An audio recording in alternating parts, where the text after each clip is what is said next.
Are you mateys? Welcome to board. Do you like my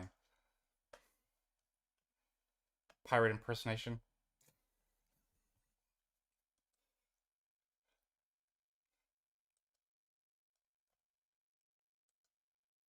Tis the season for coffee. Arr.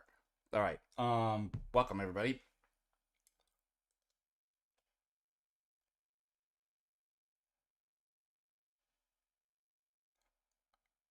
What in the world is going on? Isn't that funny? What in the world is going on?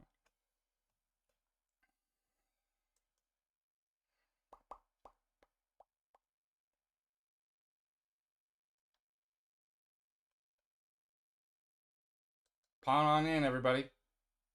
Good morning. Good morning. Good morning.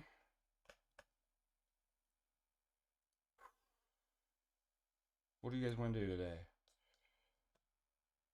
What do you want to do with your life, man?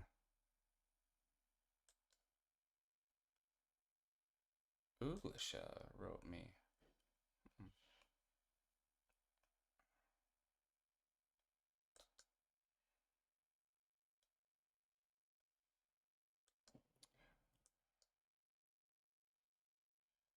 What does that say? Is this true? Where is it? Ugh, come on.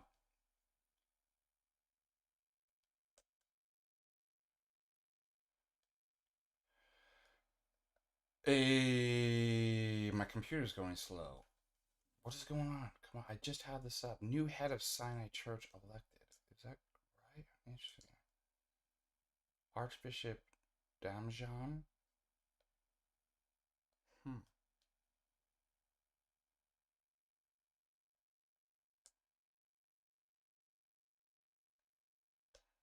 Is that true, or is it just a straw? I can't figure out what this guy wrote me.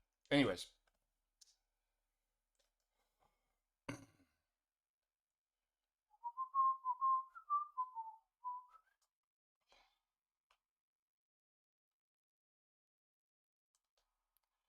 I want to talk about something.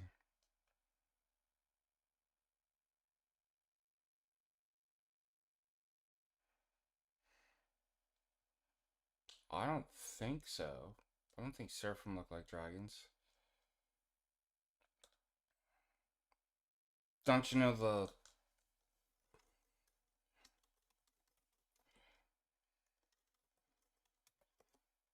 the kind of on the repeaters? Somebody said, I never heard that term used. What's the other term for the fans? I asked repeaters, and somebody said they didn't know.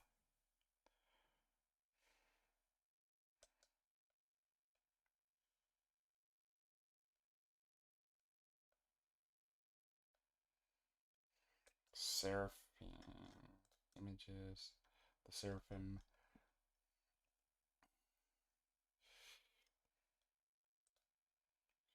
Oh, I guess because you're asking about because of the wings, huh? Well, all my counters with dragons. I mean, what do you know what a dragon looks like?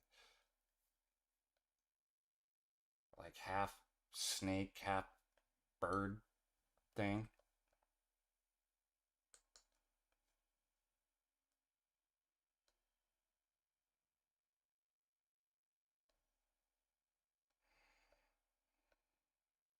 Fiery serpents with wings, yeah. Bird, bird wings. We all saw. I mean, Balcor from Neverending Story.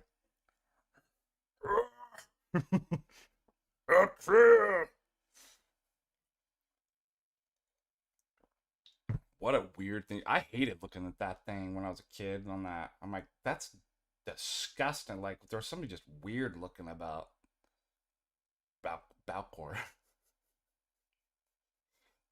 Somebody needs to mention that they're gonna, please God, no. They're gonna remake it, the woke version. I don't know. Anytime they remake something, it's always seems to be a woke. All right, I'm gonna share something with you. I just want to check and see if there's any other super chats that need to be read off.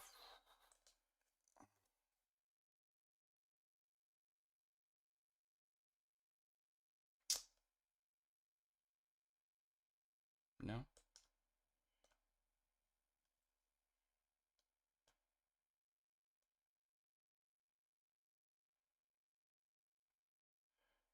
All right. I made a mistake yesterday. Um,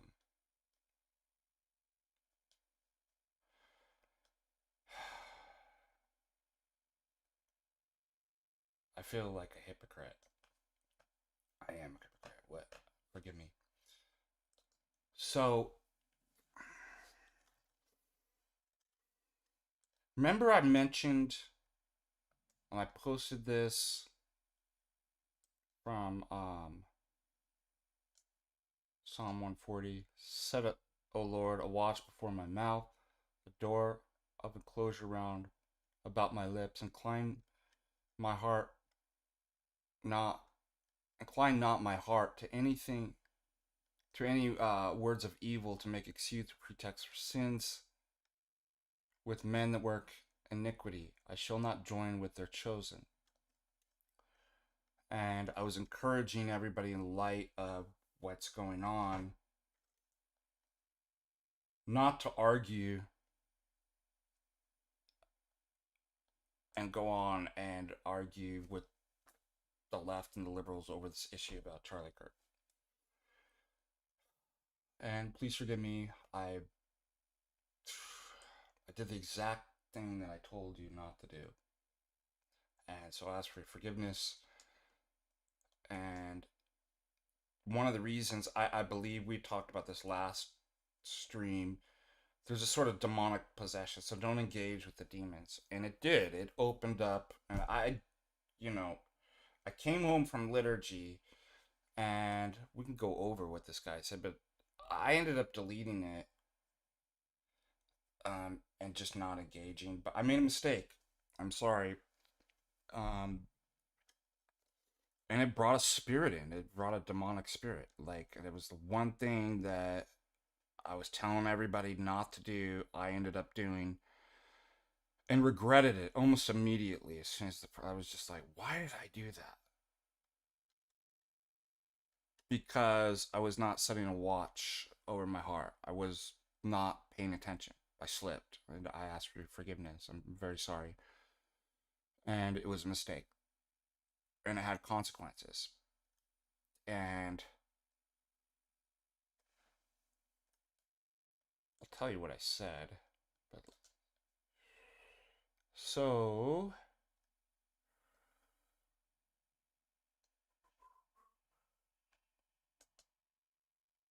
where is it? I can't even listen to my own instructions. Oh. Well,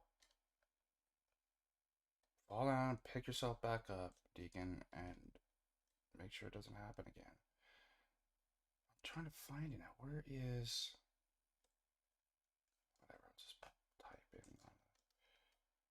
David Bradshaw posted something interesting. Okay. All right. So far, so good.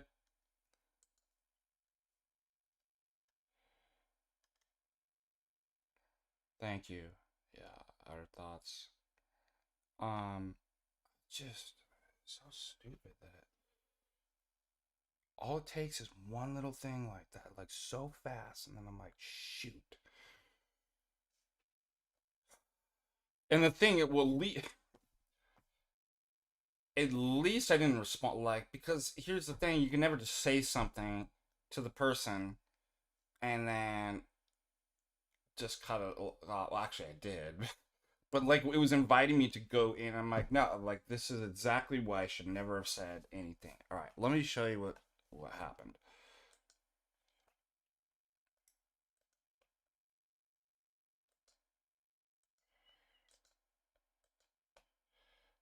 So Dr. David Bradshaw says some stunning differences, okay? So he posts this, and I find it really interesting. I mean, it's basically what we've been saying in the streams. Most Americans across the political spectrum say political violence is never justified, but younger and more liberal Americans are more likely to disagree. And it gives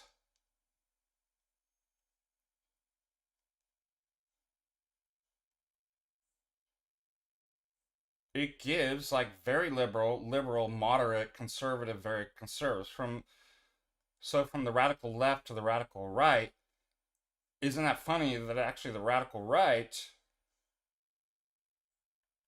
which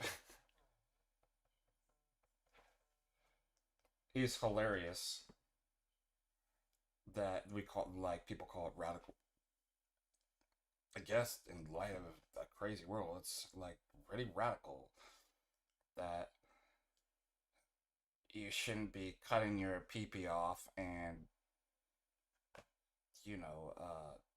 diddling kids and committing abortion, and I guess that's a radical. Anyways, notice what here, 25%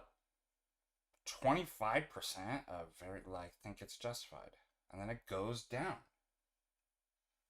right?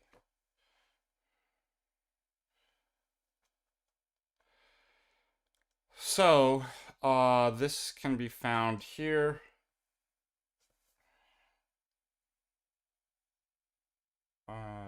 David Bradshaw, probably yougov.com, and it goes into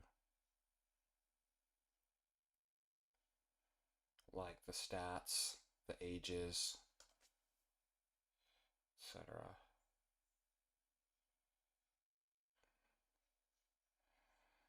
What's going on, dude? All right. So, in light of that, then I see this. All right, so none of this should be a surprise, okay? And I always feel, I mean, this happened with the COOF as well. That, I mean, people actually had to have data and statistics on something. Let me rewind it.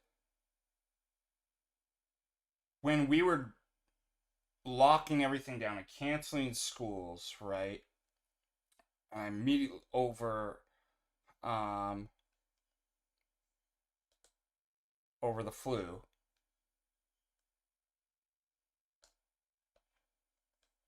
I knew, I'm like, what this is going to produce, and people were getting arrested for leaving their houses. Drug use, pornography, and alcoholism went up. I was talking with a friend who had, kids that grew up in that time. Says it, I'm, terrible damage as far as learning and stuff like that, and how is one of their child that grew up during that was particularly in that time, they really struggle. I knew that was going to happen when they started. I'm like, whatever legitimate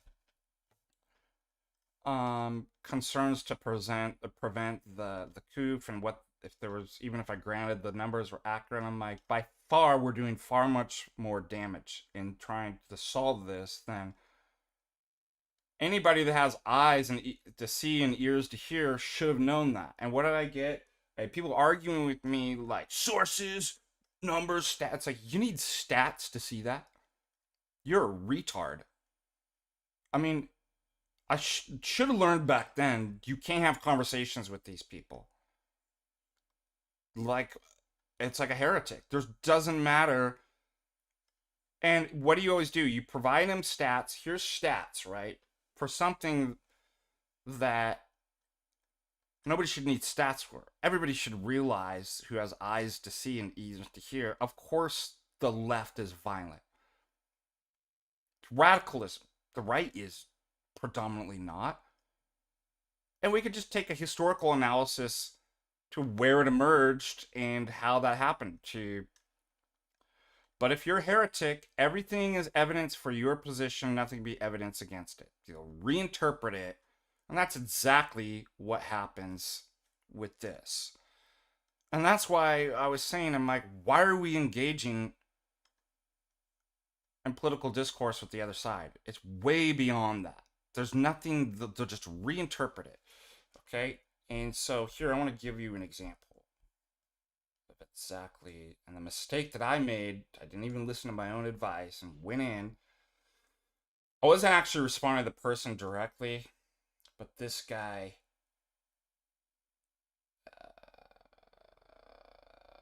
Daniel Kirchner.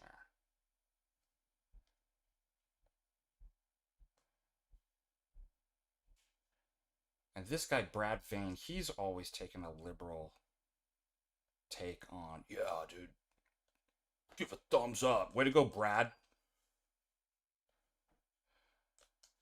Did I already block him? Probably. Brad's Veins. Can you imagine having a name called Brad Vane? Bradus Venus. I made the mistake. This guy says, and yet the historical data on who commits political violence demonstrates that it comes from the right the vast majority of time. And the two most recent should demonstrate. See what I mean? How insane. What do you make of that? Right. So one individual, Zachary, says, which shootings? Okay. I just responded to Zachary. I'm like, these people are total deluded. Like, I can't even imagine like how far out you have to be to say make a comment like that.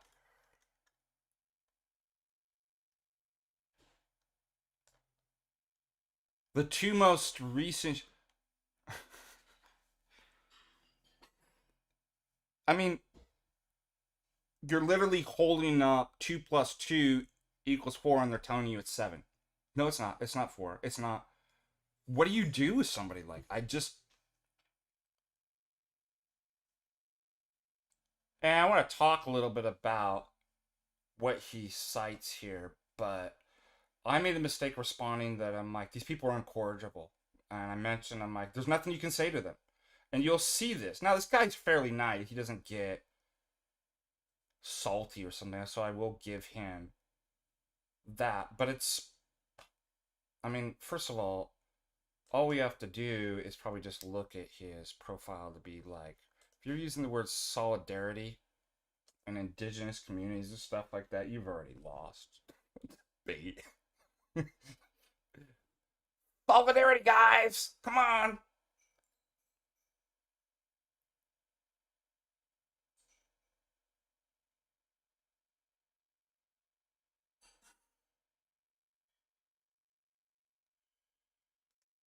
Oh. If you're quoting Justice Sonia Sotomayor, like, see what I mean? Like, why did I do it? Why, Lord? I knew better, and I did it anyways, and... Oh, weird.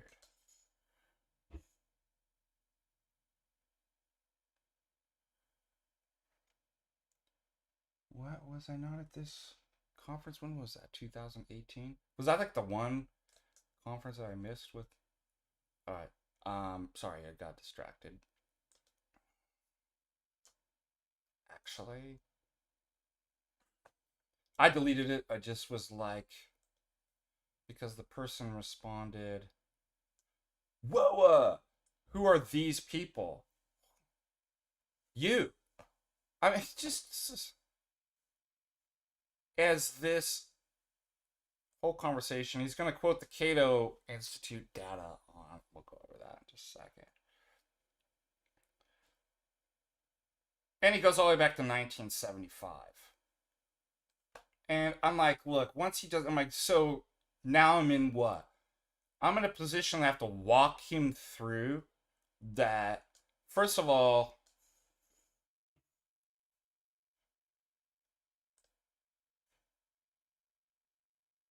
WHIT supremacy, right? That you're all, I mean, it's all right. Like, really? Then he's gonna go. I mean, all of this stuff's been debunked. I'm sure it's gonna reference Timothy McVeigh, right? Um, but the way they get these numbers up, first of all, they're not being honest about what they're actually including, and they throw in Islamic terrorism, right? Is right wing. Well, yeah, you get the. So I mean, it's just totally dishonest. And even though Cato is a libertarian, I mean, they're still pulling up data from ADL, and it's just like. So now, where did I find my position? Self in what kind of position? Did I have to walk him through every single one and be like, that one's sus, that's not supposed to be included in. I mean, once you have these kinds of labels, um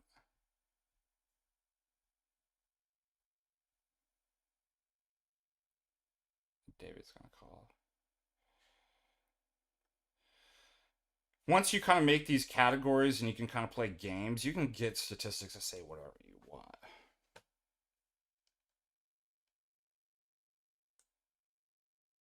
And we'll go over that. But it's just like, do you think if I walked him through, I mean, people actually try to do this, that he's gonna be like, oh, interesting. I guess I was incorrect. And suppose I grant it from 1975. What is the conversation about? Oh, red herring. What Americans are saying today, like what is going on today? And the fact that you're gonna say the last two shooters were right wing, that's exactly what they do. Like, this is how you know it's sin and demonic possession. No self ownership. You're liberal. You created this. It is violent. It's like they're activists and radical. Like, and people are so like. That's why nobody wants to talk to these people. We're tired of being gaslighted. No, that's not actually happening. Actually, it's right wing. It's like, actually, stop gaslighting us. Nobody, I mean, it's insane. Nobody wants to hear what you have to say. Like, you pushed too far, you went too far, and there is no political dialogue anymore. It's gone. You done messed up. And nobody's gonna be gaslit. And I mean, the fact that, I mean, it's so clear. We'll talk about that, but I want to check in with you guys real quick. Oh. And that's why I made a mistake. I'm like, see, this is whatever evidence you'll give him, he'll just reinterpret it to fit his narrative.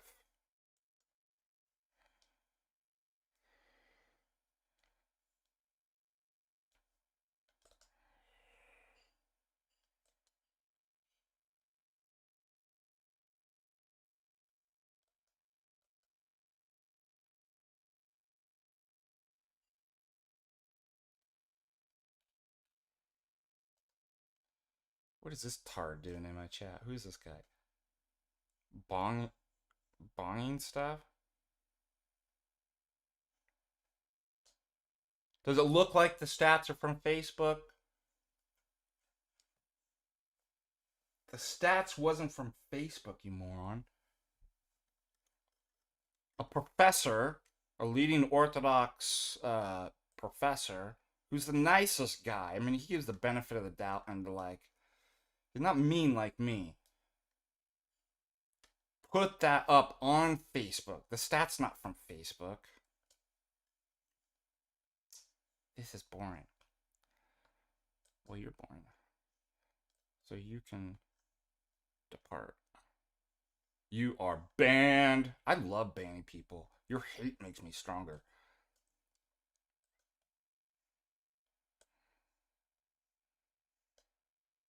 Where do you people come from? Like, that's what I don't understand. I'm starting to convince. I don't even think it's real. I don't think these are real people. And by that way, that's a charitable interpretation.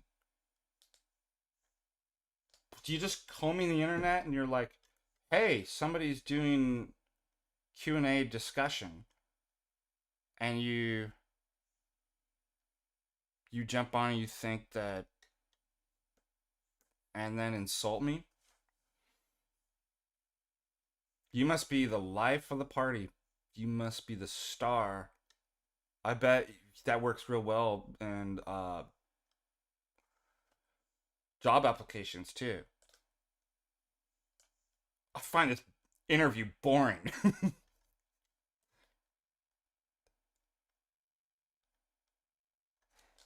Have a nice day, sir.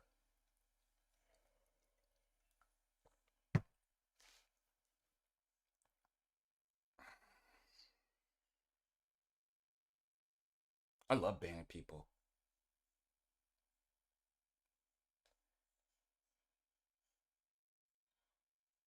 All right.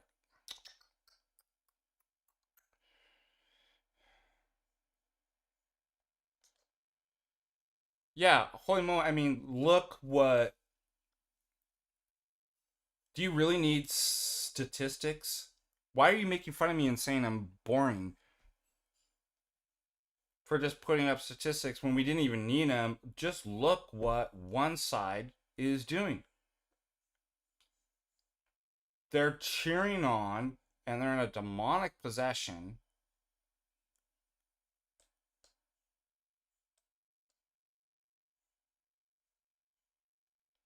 I like what Jay says. How do you love our enemies?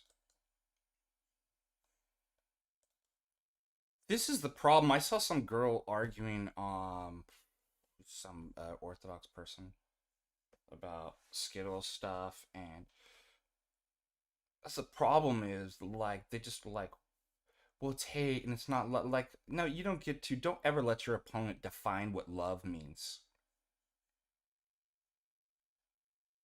As Jade said out, love doesn't mean you let somebody walk into your house and kill your family. I think the loving thing to do, um, hold these people accountable. That's the best thing. I mean, think about it. Let's take a rambunctious, rowdy, bad child, and you're asking, how do we love him? It's like discipline, right? I think the most loving thing uh we can do, why am I blanking on his name?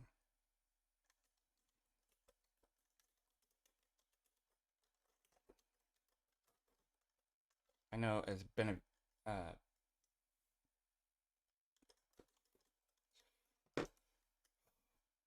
excuse me.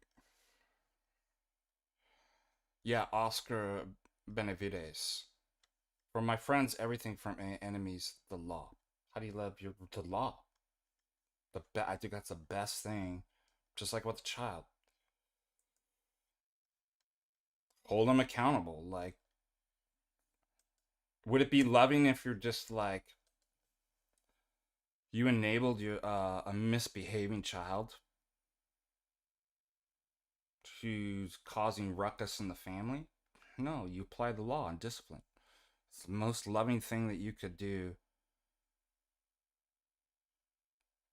I think we're holding them accountable, like, especially like, get them out of the work, like, certainly teaching kids. I mean, these people, I mean, how many, 600 people, over 600 people or have been fired? Like, I don't even know what the number is.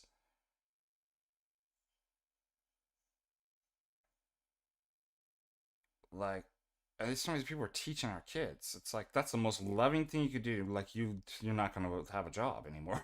You're not working. You hold them accountable. To my friends, everything. To my enemies, the law. Like, oh, because you don't believe in free speech. That's the other one that's so stupid. First of all, free speech doesn't mean you get to incite violence. Like, do you not know the Justice Holmes case? You can't. Free speech does not include going in and yelling fire in a movie theater.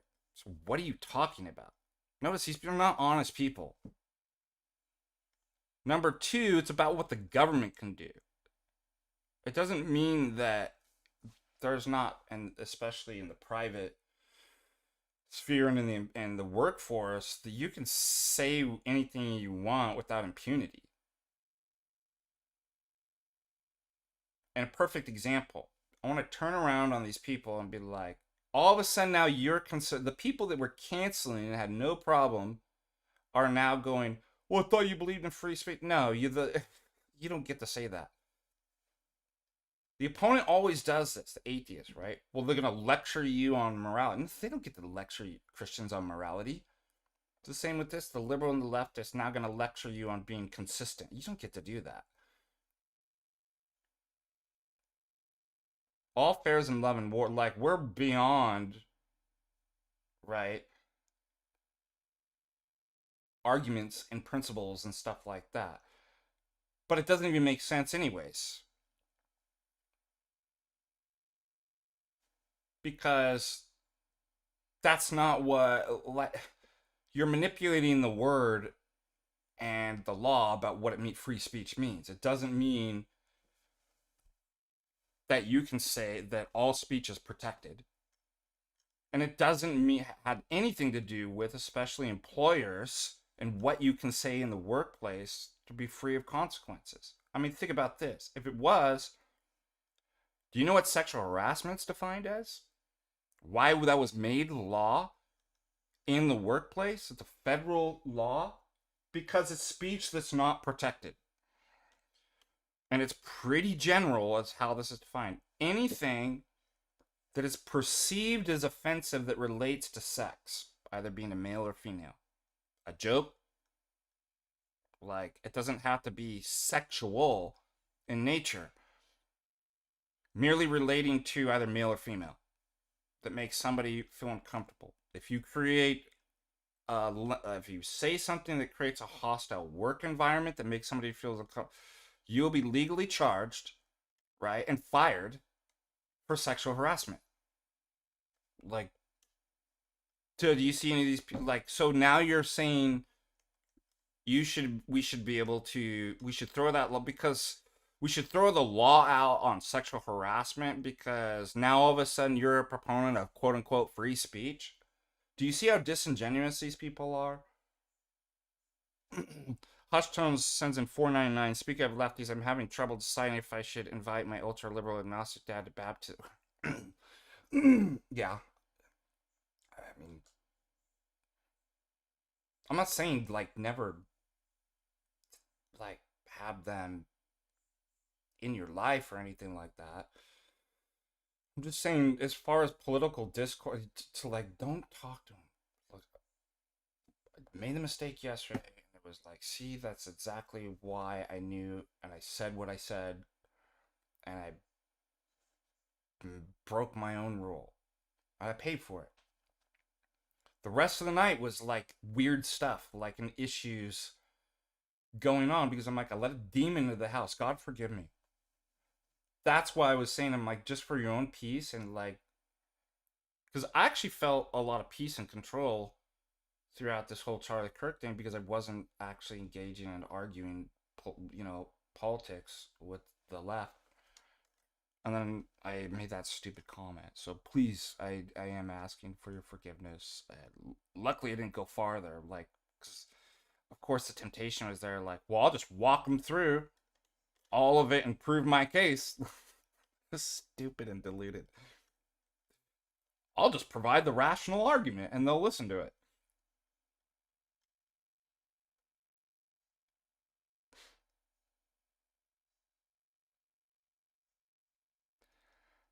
Ask your priest, actually, Hush Tones. That's a good, just kind of like, because I don't know all the dynamics between, do you think that they would want to?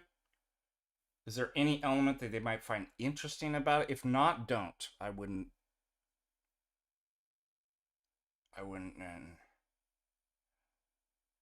And also ask, why do you want? I mean, obviously, you want to invite them to see orthodoxy and stuff like that.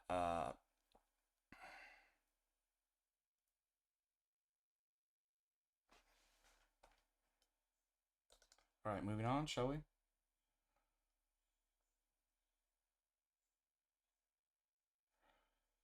Dale is 7. Thank you so much. $20. Thank you, Father. Thank you. Snow Cookie sends it $5.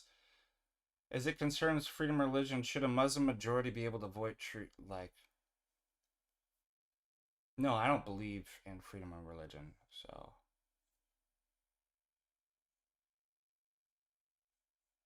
Um,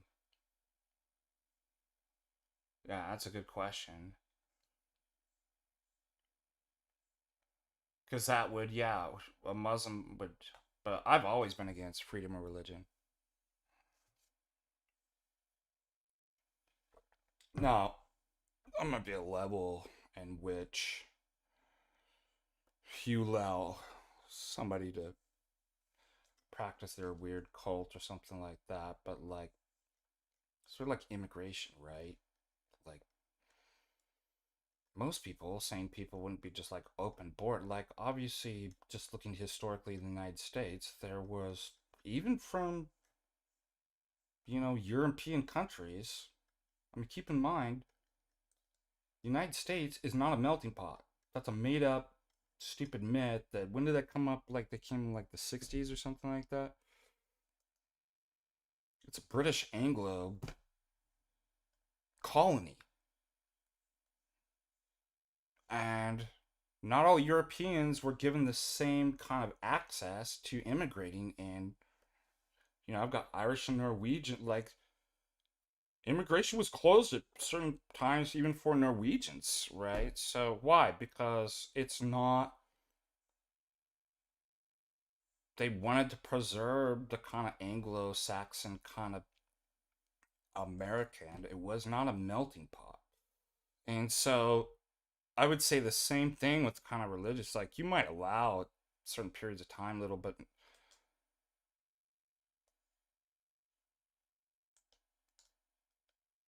um, yeah, there's a big difference between Mayflower white people and Ellis Island white people. Yeah, and there's a whole history.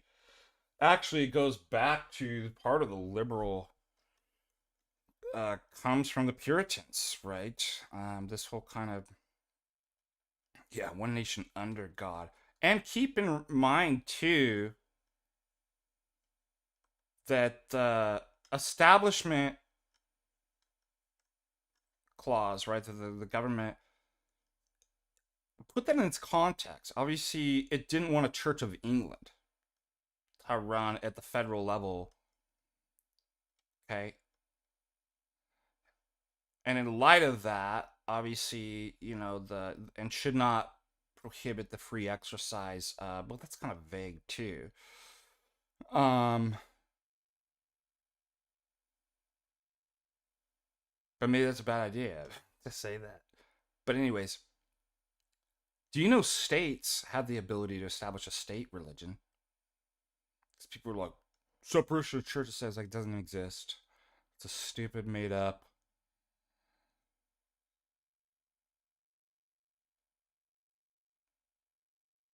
My family is Protestant evangelical, lowest common denominator variety, and asked me as if Charlie Kirk was a martyr.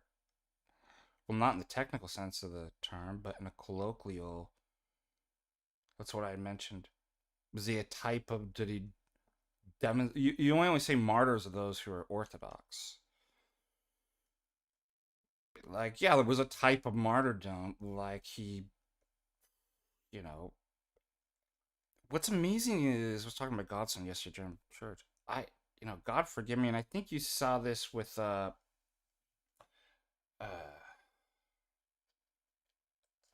hey, knock it off, cat.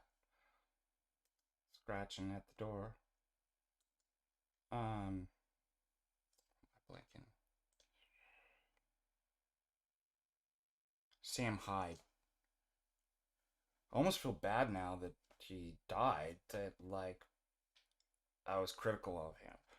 It kind of caused me to reassess who he was, and I'm like, he was a very good incarnation of Christian values. Like, he never got mad at anybody. He dialogued. He put Christ first. Like, and he laid his life down. So in a colloquial sense, not a technical sense, because he's not Orthodox, his Christian charity and laying, like, I reassessed it, and I'm like, man, I feel bad for, like, being critical. But just kind of put things into context, right?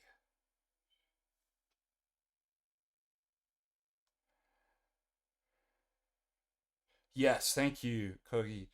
It was 1908. Israel Zangwig, Zangwig coined the term melting pot in 1908 to normalize, Judaism. And Yanis Papakias, uh, 5.99 €. God bless you, Father. Thank you. That's why. Who said it the other day, like Judeo-Christian? I'm like, I can't believe. I'm like, what a boomer. Like, don't use that.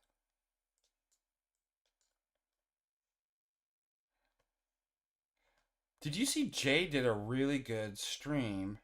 Let's just look real quick.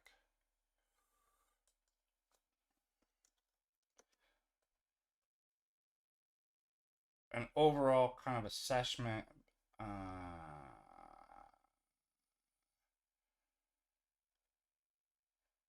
Where are you? The big picture. Charlie Kirk event. The big picture.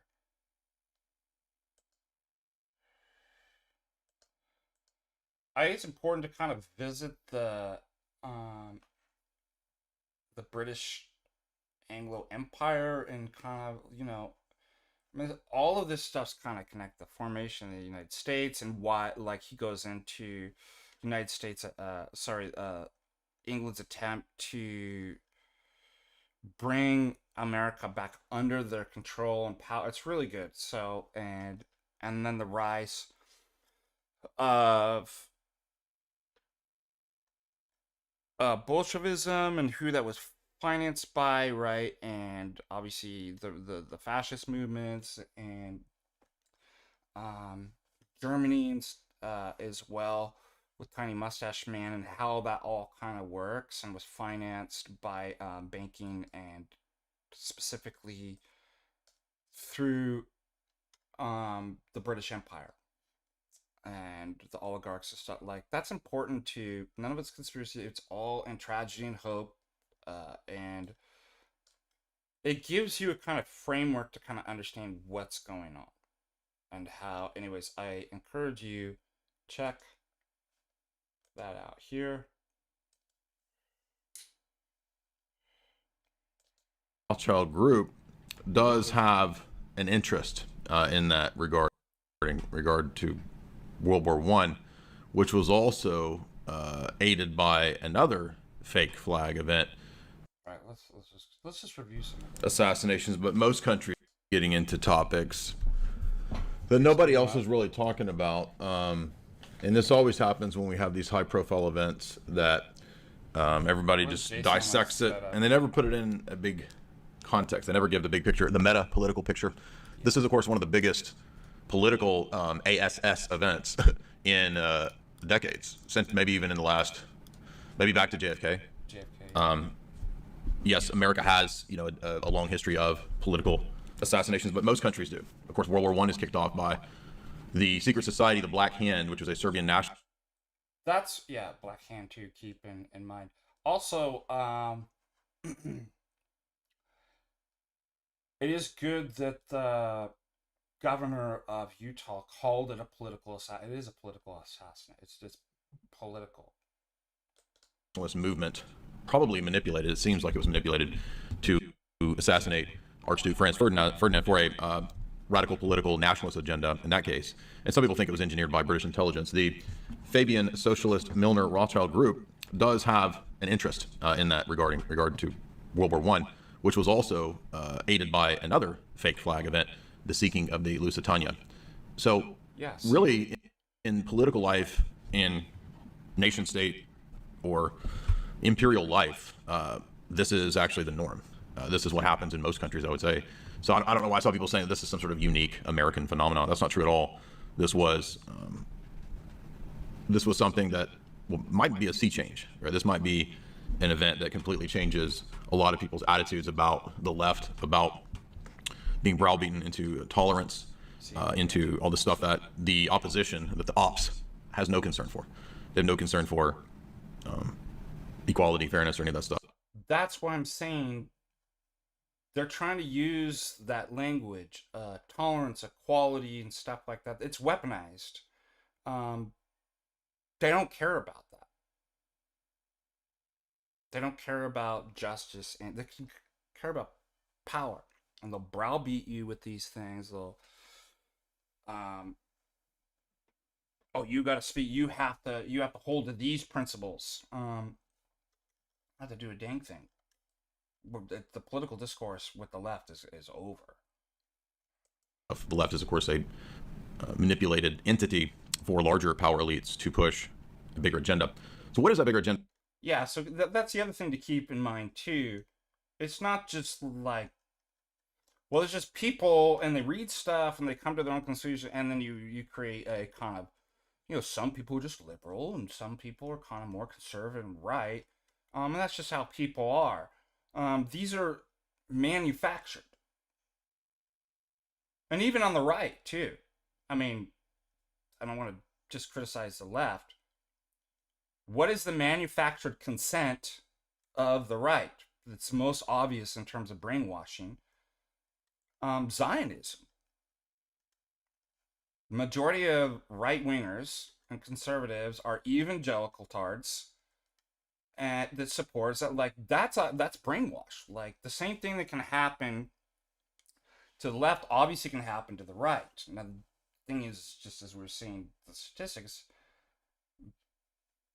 they're just typically not violent or have that. They're not revolutionary. They're not radicals and stuff like that and activists. But it doesn't mean they're not as capable of being brainwashed and manufactured and believing into some fake and gray story.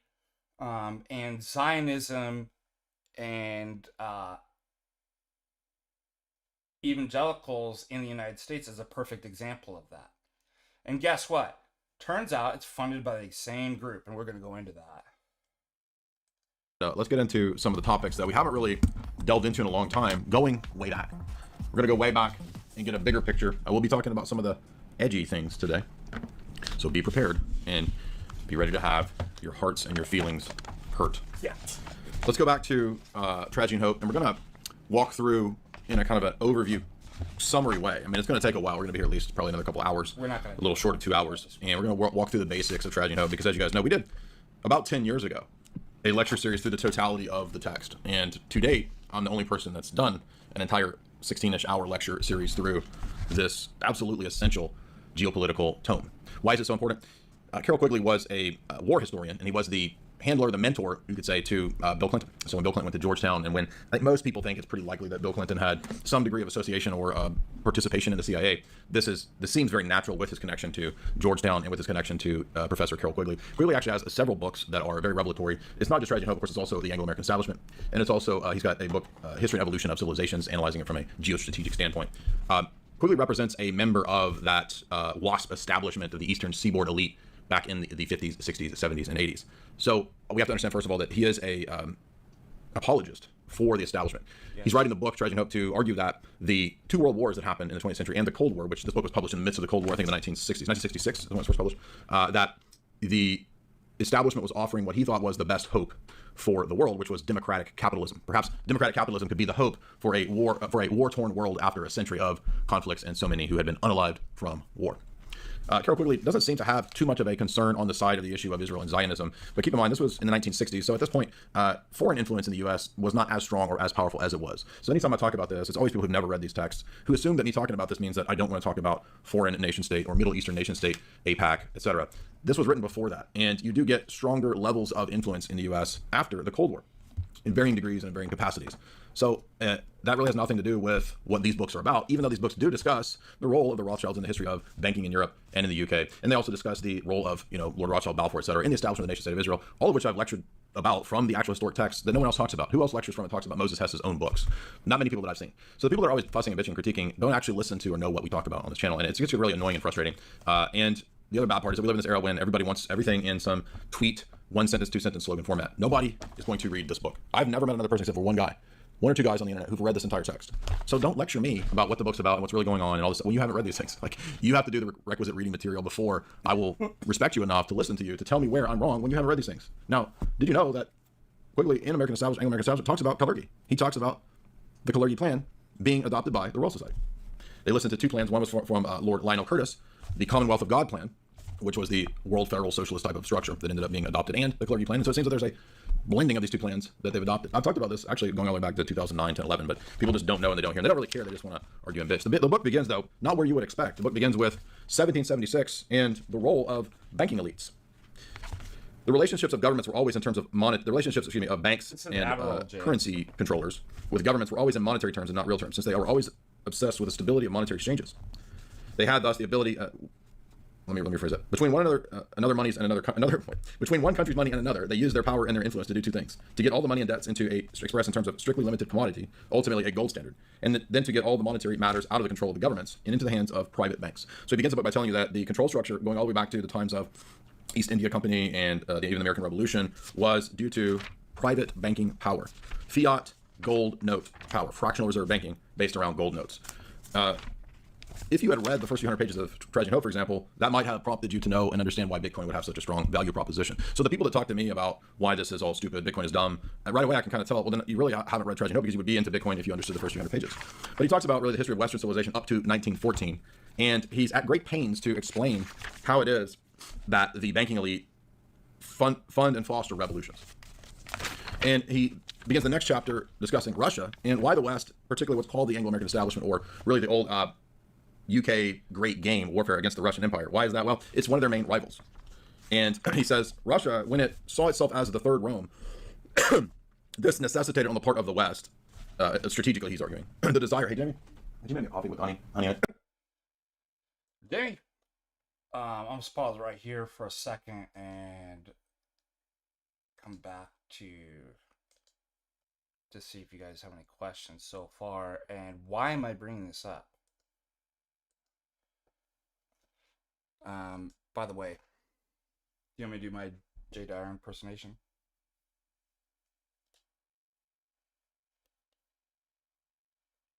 Jamie? Jamie, is there a reason why this espresso is funded by the banking elite? Jamie?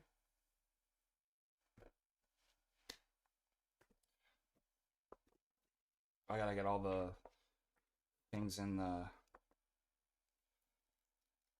my tabs in the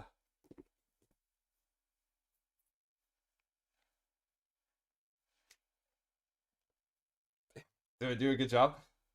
Too bad we had Jay here to tell me. Jay, did I do a good impersonation of you? Jamie?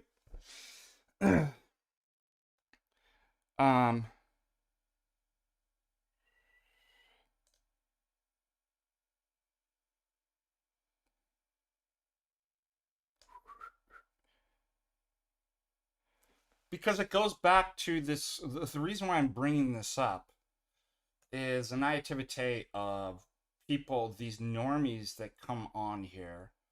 The fact that we have to have sources and citations for what we can all see. The left is, and again, it's not just the ideas, they're funded. And we could take it back to the historical origins of the left and the French Revolution through Proudhon, Marx, the Frankfurt School. I've taught a class. I put it in my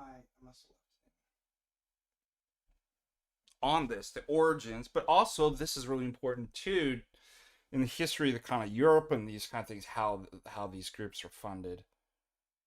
1 second, I'm gonna pull something up. I mean, just being, I'm so sick and tired of it. Being gaslit into as if this stuff is, it's astroturf is what I'm trying to say. Like, let me give you an example. I saw Jay posted this here. And interesting enough, a while back, I can't remember where I had found this, but I had actually screenshotted this a while back, knowing that. Oh, maybe it was from InfoWars.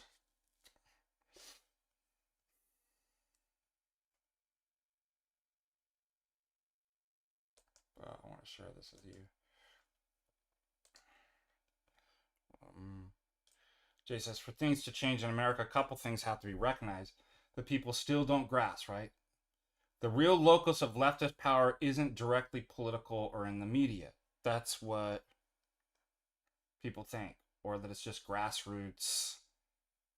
And it's just the media and the Democrats that are causing them. If we just, that's the whole problem with libertarianism, right? They think that, well, it's just government and the media. If we get rid of that, then that's the problems. No, it's countless NGOs and think tanks and billionaire funded organizations that really control and influence. And that's why I brought up what we're going through with Jay, the tragedy of hope. The second, the stranglehold of idiotic heresy of dispensationalism. So what did I say? Isn't that interesting? So it's not just that this happens in the left and with liberals that can be a manufactured consent through propaganda and brainwashing. It happens on the right. The biggest fraud in case of brainwashing on the right is American evangelicalism. And as he points out too, you also see the now Roman Catholic religion. But look at all these are the groups. Just, a dozen or so leftist NGOs and related missions, right, that are funding this stuff. The narrative, all the... Oh, wish I could...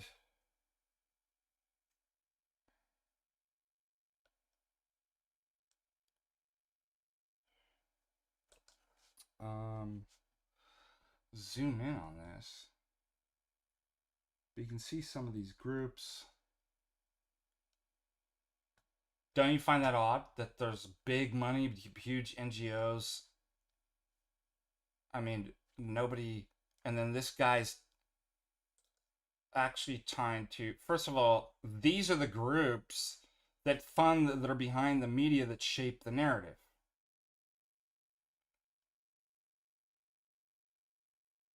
That, right, you can take the statistics with this guy and reframe it to that's what's being called into question. And it doesn't matter what so this guy thinks the last two shooters were right wing. Doesn't matter that he was in Discord with Antifa propaganda. It doesn't matter that his dad said basically Charlie Kirk is a supporter of Tiny Mustache Man, and this guy thought he had to kill him and stuff like do you not see this is all left wing? That he has a trans furry boyfriend. I mean, there's nothing you can watch this. There's nothing. They immediately try to shape the narrative and control the narrative that he is a groper. While they're saying gropers are fascists and he killed Charlie Kirk because Charlie Kirk was a fascist. But I mean, they're gaslighting. I mean, can you even reason with somebody like that?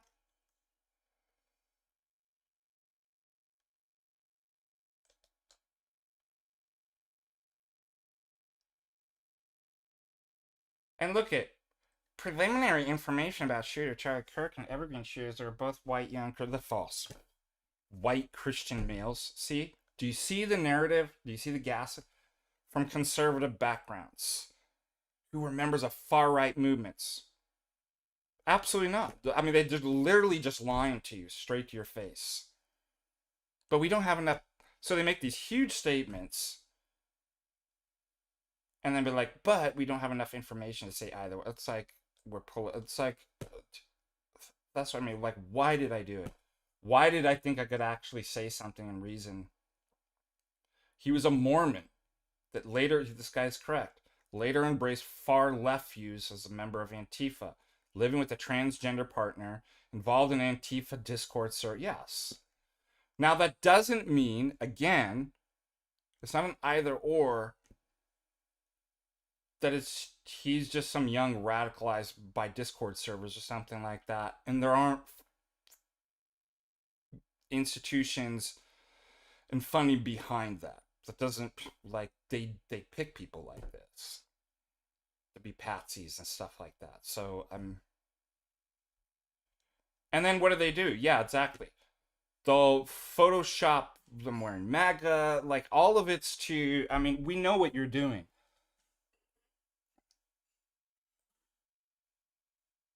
Oh, he's gonna be the guy that clears up the mince information on shooting. While you have words like solidarity and indigenous people on, I'll be danged if we have anybody like you lecture us and clear up mince information.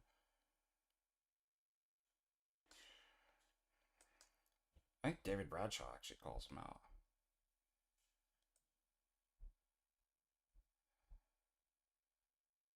I don't think the identity markers you refer to transgender are political.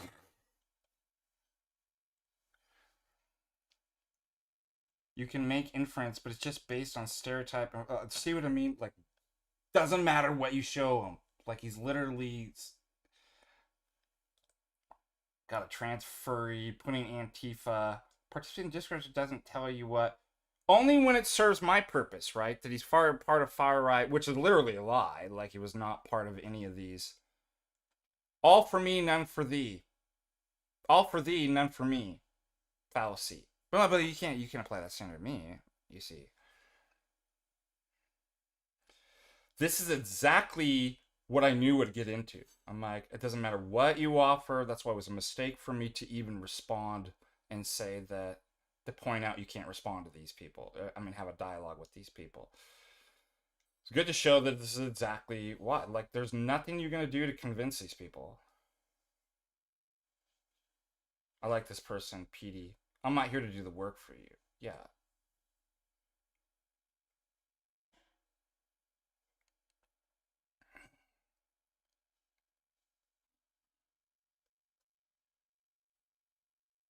David Bradshaw answers him.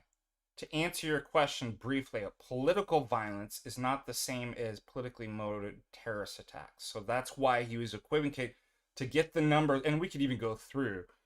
I could explain all of those sus things and how they're even being manipulated. But guess what you had to do? You had to obfuscate, combine categories, and do semantic sorcery to get what you want. Oh, well, you see the numbers from all the way 1975 if I include these things. Well, I can get the numbers up, you see, and make it look like, in fact, right wing are more violent than left in the last, since 1975. Yes, the political violence is not the same thing as the subject of the Cato study. Political violence includes rioting, burning, looting. I expect that's the sort of activity most had in mind in answering the question. Yes. After all, rioting has a great advantage that since you're part of a mob, you're likely not to be individually prosecuted. That's the other thing too. So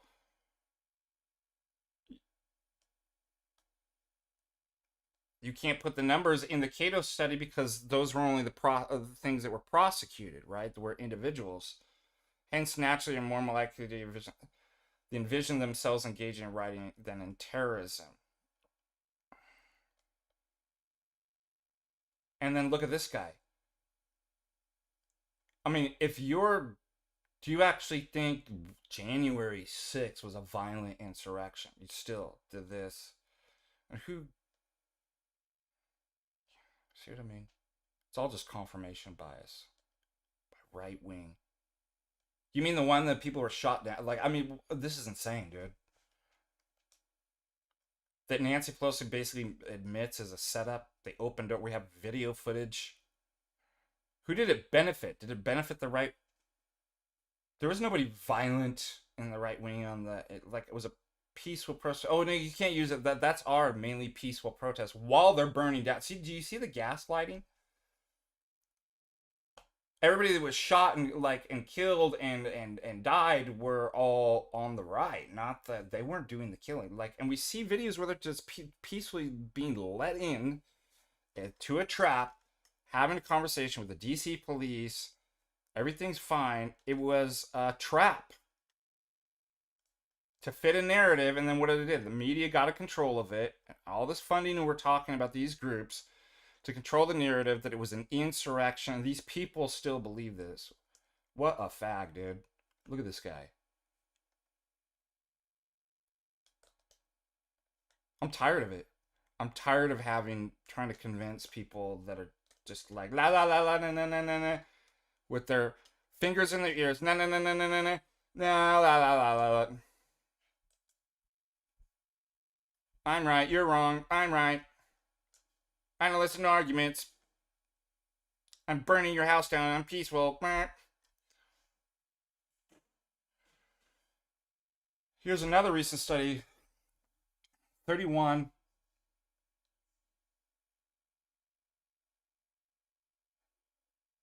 And then notice how it's, political violence. Like, I mean, David Ford's obviously conservative, like, but it's like, come on, just point out what's going on. Like, it's not from the other side. It's on one side. Here's another recent study David Bradshaw says, with survey rate 31% to 38% of respondents stated that it would be at least somewhat justified to murder Elon Musk and President. Yeah, remember this? I think it's so funny, too. Do you know how this is all AstroTurf, manufactured NGO? We literally have a Democrat regime. Trump's a Democrat. RFK is a Democrat. They love those guys. Musk, like, and now that's like, they're the most evil people. It's right-wing extremism. It's like, you were programmed to think like, it wasn't long. It was just a couple years ago where those are your guys, right?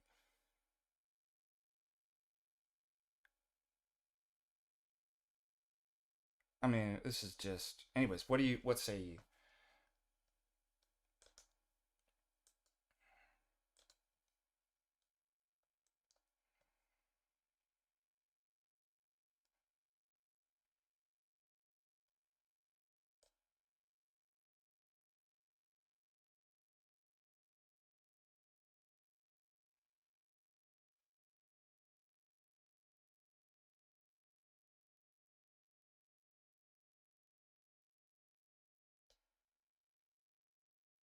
Yeah, meanwhile, he's calling me a fascist. Yes.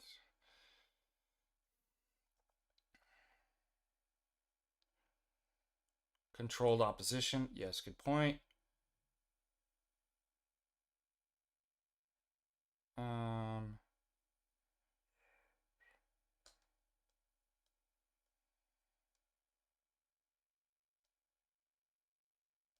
mean, these are the people telling you that males are females and females are males. These are the same people telling you, they were like, Charlie Kirk was spreading information about it's like, can you believe that people still believe it's 2025 and they're like, misinformation? I mean, do you notice me ever use that term? Like, that's a dead giveaway. It's like, you're an idiot. You're a controlled moron programmed to say these things. That's why I'm done. You can't use the R word unless it's retarded. You can't use the N word. Tiny mustache man. Like, I'm done with that. You can't use misinformation. Conspiracy theory. Like, you actually, I'm going to force you to be like, you're going to actually have to make an argument. You can't rely on those words anymore. Can't be like you can't use the word anti-Semitic. All those words are banned. That's what I want. And be like, now you actually have to work through and provide an argument. You cannot use the weaponized words anymore. Conspiracy theory, all those.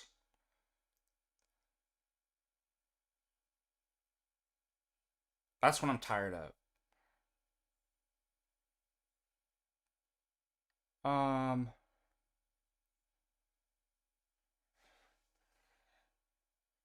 Let me see if you have any.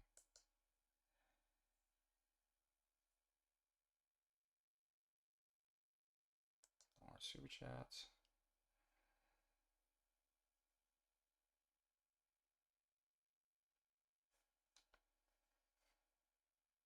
Hey, by the way, before I forget, let's take a little intermission.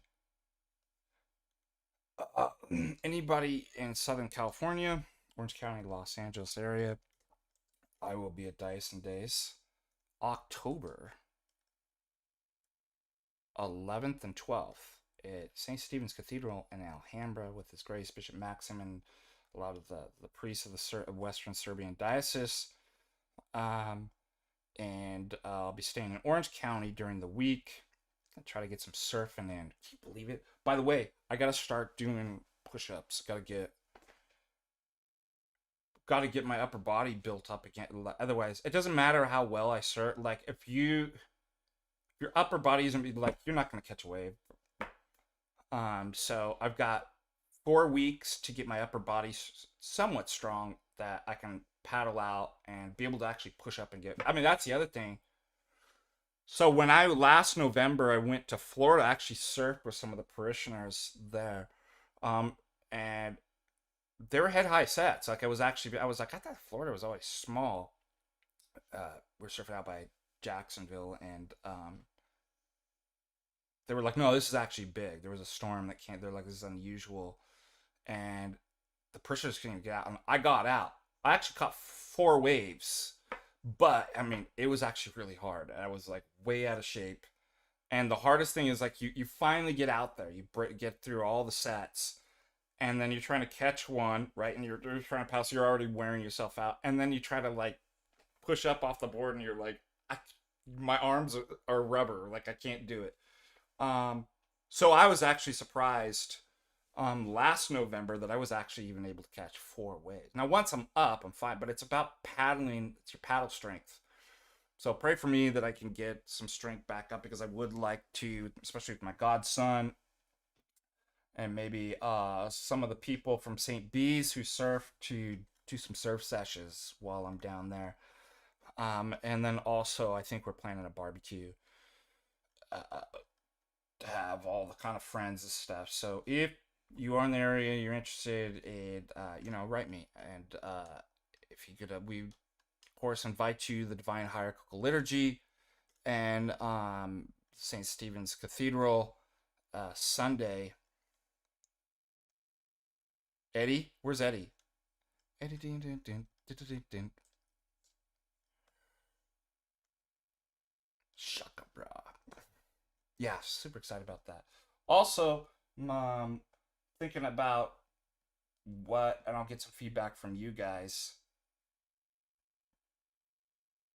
Oh, Eddie would go. Yeah, Eddie, that's right.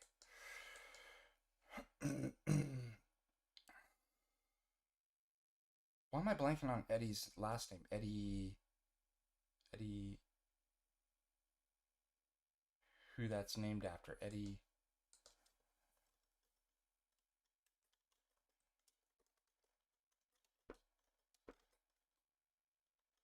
How do you pronounce? I can never pronounce it. I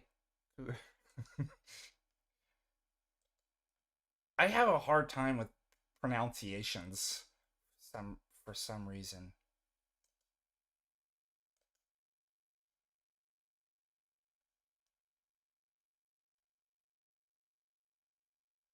Also, think about too as far as feedback. Um, we ended our epistemology course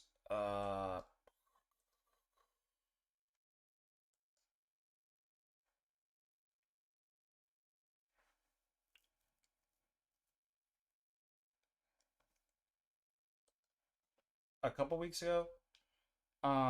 Let's start thinking about the next course. One that we haven't done is ethics or philosophy of science. We've done all the other ones: logic, intro, epistemology. We haven't done the political philosophy. That would be interesting to do. But just think about it. Think about it. Just think about it. All right.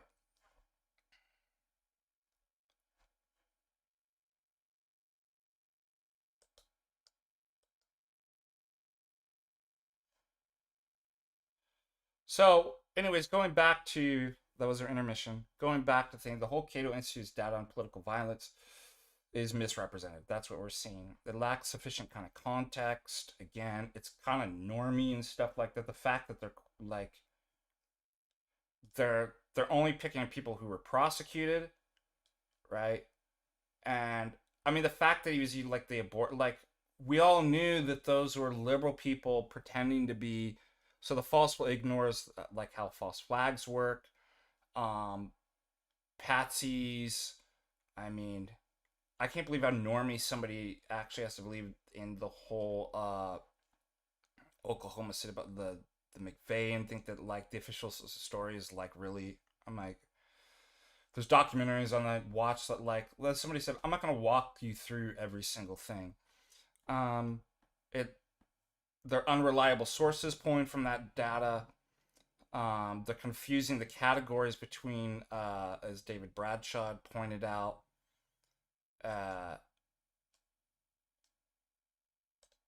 what did I say?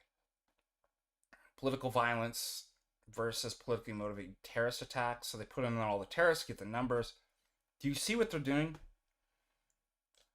And even when the kind Dr. David Bradshaw explains this, do you think he changes his mind on, like, maybe I should have some self-awareness and kind of question my presuppositions? And no, there's nothing you say to these people. Do you think they know anything about what Jay's talking about? We're going to go over that again. The 20th century, these NGOs, the British Anglo and the banking elites, how all this false flags there, how these groups were emerged, and how all this works. No. So why are we talking with them? I don't get it. Don't get it. All right. Let's review some more of J. Cephas. J. Cephas. By the way, when I used to live in California, they have Trader Joe's. And we don't have them here in Montana, but I used to call it Trader J. Cephas. Let's go to Trader J. Cephas, sweetheart. Josephus. All right. Hardy har. All right, shall we?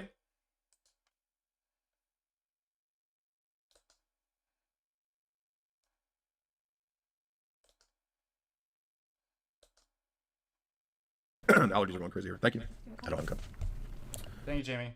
Since Russia saw itself as Third Rome, continuing the Orthodox Byzantine Catholic civilizational model, the structure that would have to be set up would be to oppose that. And thus we get what's called the Great Game, the classic battle between the UK, the British Empire, and Russia 100 plus years ago. The book then discusses what we might call the real Illuminati. And who makes up the Illuminati? Rothschild, Rhodes, Ruskin, Milner, etc. This group, known as the Circle of Initiates, headed up by Lord Rothschild and others, and executed through their helpers and the Association of Helpers, eventually adopted a strategy of Fabian socialism. And quickly talks about this, as do all the other texts that we cover for so many years. Next, he discusses the character of Benjamin Disraeli and how Disraeli really helped to set the stage for the move that these individuals would take. Now, it's true that not everybody in the British elite power structure necessarily agreed with the ideas and the motivations behind the Milner Circle. Some of the people in the Cliveden set, the Astors and others, they were more genuinely right-wing.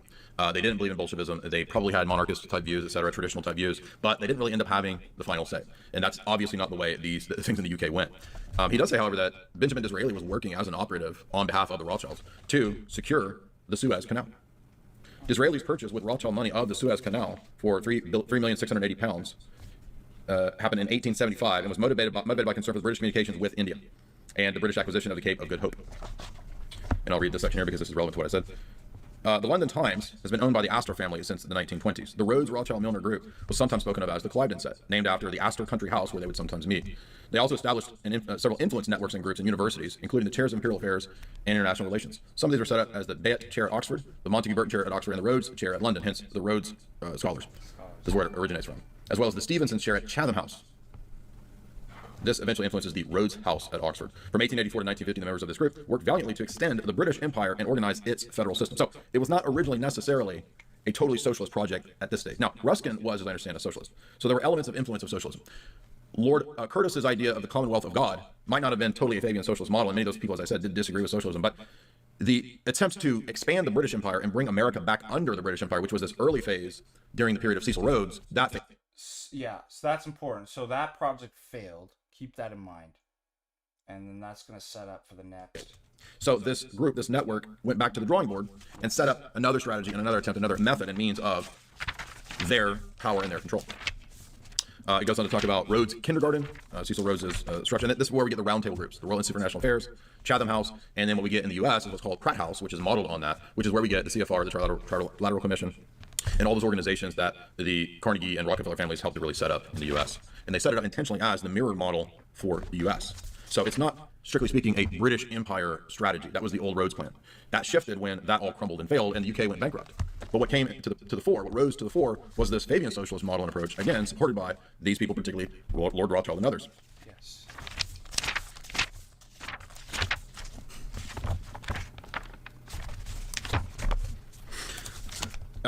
In regard to the two world wars, Quigley says that this served the money power, the banking elite, and he all but says that it was sort of strategized and planned. He doesn't come all the way out directly and say that, but he does talk about odd events around the sinking of the Lusitania. He says, well, there was a mysterious second explosion after the German torpedo struck. This vessel, which was declared unsinkable, went down in 18 minutes.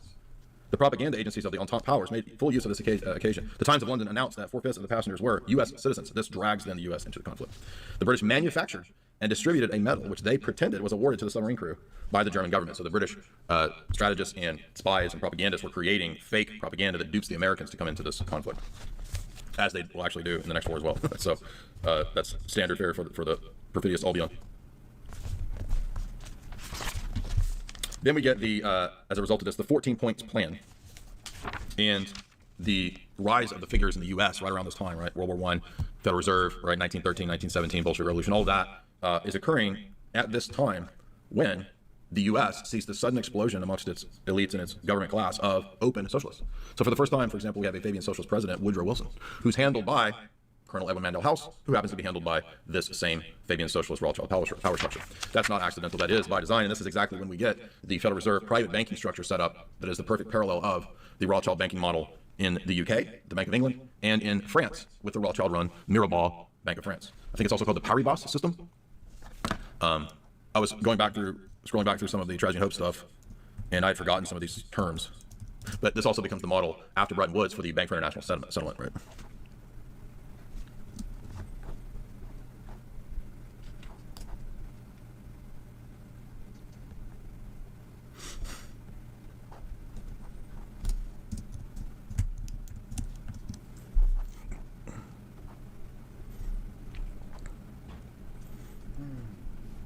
I'm not sure why it's not listed on here as to, I mean, there's a whole section on it in Quigley. I'll show it to you in a minute, but it's not really surprising. I mean, it's not really some hidden thing. It's like it's not a controversial issue, I don't think, because it just describes a kind of banking structure and system that is associated with them.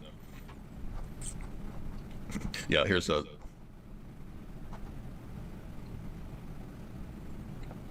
So Eustace Mullins apparently is aware of it, but it's in Trajan Hope. It's not a controversial thing. Quigley says that at the Versailles Treaty in 1919, Germany versus the Allies. All of these meetings in the peace conference itself and the political leaders were assisted by groups of experts, interested persons, and sometimes they were self-appointed. Many of these self-appointed experts were actually members of the international banking elite. So what happens is the wars happen, and then after the wars, there's post-war reconstruction and debt appropriation. So the purpose of the wars is actually to put the nations into debt for the next several generations, according to Quigley. What comes out of World War I? The first attempted Fabian socialist international structure known as the League of Nations. So the League of Nations was intended to be this original socialist governance structure for the world. All the members and the people supporting and founding this, the very groups that we're talking about right here that you just read in Quigley, this International League of Nations is itself a Fabian socialist institution. So as you see, it comes out of the Paris Peace Conference. This is what we're talking about. This is the Quigley's page 271. And with Woodrow Wilson there, you see, it is explicitly a Fabian socialist institution. I don't know why people would even argue with me on this. It's not even controversial historical facts. So when I talk about these facts, oh, is it the Fabians running everything? The Fabians? It's an ideology of socialism that's reformed Marxism. Well, but you won't talk about the Middle Eastern. It's part of their worldview. Like, those things are not antithetical. Do you not understand that? Like, Lord Rothschild and his crew are helping to set this up, you idiot. The treaty with Germany, made by the Council of Four, dealt with various committees, disagreements, etc., ironing them out. The chief disagreements were about the size and nature of the German reparations that would be paid. So it's all about putting Germany into debt and controlling them. The nature of disarmament and the structure of the League of Nations, all coming out of World War I. Also, excuse me, by the way, I said World War II, and I think I should have said World War I in regard to the Bank for National Settlements, or I've stuck this note in the wrong page. I thought BIS was a product of the Bretton Woods system, but maybe I have this backwards, because I haven't looked at this material in many years. But the BIS is the international central bank of central banks. So it's the Federal Reserve model, model on the Bank of England, model on the Bank of France. That Federal Reserve model is also the BIS international model. It's all the same, and it's all the same type of institution.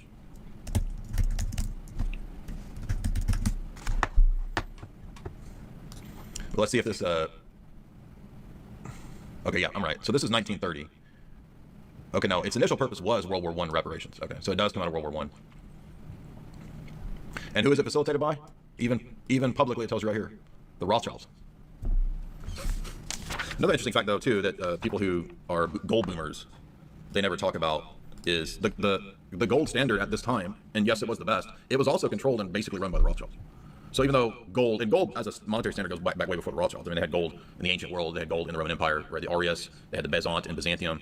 And of course, then they started debasing their currency with currency clipping, leading to one of the reasons why those empires fell. But point being is that it reminds me of the superiority of Bitcoin to gold, in that gold can always be inflated. There's always like 5 to 10% every year of a new supply, of the total supply of gold. And Bitcoin is capped at 21 million, thus it can never be inflated and thus manipulated in that way. Moving on, he talks about the collapse that occurred of the Depression in the U.S. following this period of the establishment of the Federal Reserve Bank. And I agree that really the Federal Reserve Bank is part of the reason that we had this boom-bust collapse cycle. It's not because of Wall Street necessarily, although I'm sure Wall Street had a role to play.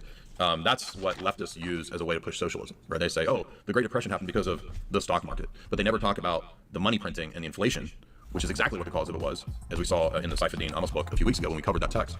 No, it is the inflation, it is the Federal Reserve money printing system that is the real cause. And who is the chief economist of all of this structure, of the World War I and the World War II superstructure and all these institutions? Keynes, exactly. And who is Keynes the champion economist of? The Fabian Society, exactly. Once you understand this, this helps you understand what's happening in the UK, why there's all the Muslim immigration, what's happening with the economy. This Fabian socialist ideology and structure, which is not antithetical to Herzl, Weizmann, and Hess, those utopian socialist Zionist founders. It's the same type of ideology, a form of socialism allied with monopoly capital, right? Because the classical Marxists didn't work. That game plan failed. They never got the workers to rise up. It was a silly system. Anyway, all of the, because this paper money system, this funny money, always fails, guess what happened? It failed. Quigley talks about this in the next several chapters up to page 318 and 19. Crazyflation, right? I think that's something that Max Kaiser's always talking about. Page 311 to 320 is crazyflation, which leads to depression. And then what happens out of this depression is the BIS, which is the International Federal Reserve Bank of all the Federal Reserve Banks, this is covered on pages 314 and 315, steps in to try to solve this. The apex of the system is the BIS in Basel, Switzerland, a private bank owned and controlled by the world's central banks, many of which are, again, Rothschild banks and Rothschild entities. This is fact. You just saw it right here. Look, it literally says it right here on Wikipedia. So this is not a conspiracy page. This is what's called Wikipedia. Even normies can go and look this up. By the way, if you want to support the stream, you can do so through Super Chats. Super Chats are done through Streamlabs. All right, let's see. Let's check in with you real quick. Let's see if you have any questions.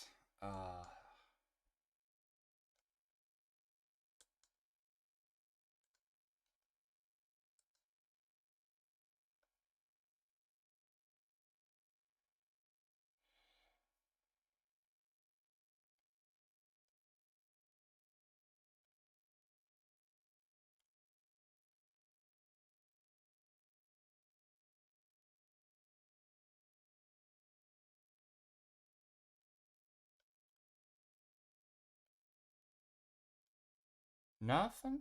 We're all just intently listening, intensely and intensively listening.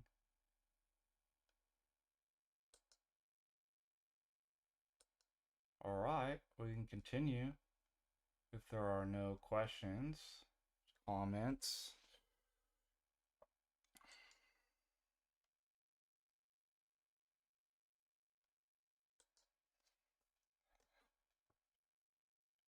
Again, why are we doing this? It helps contextualize what's going, like,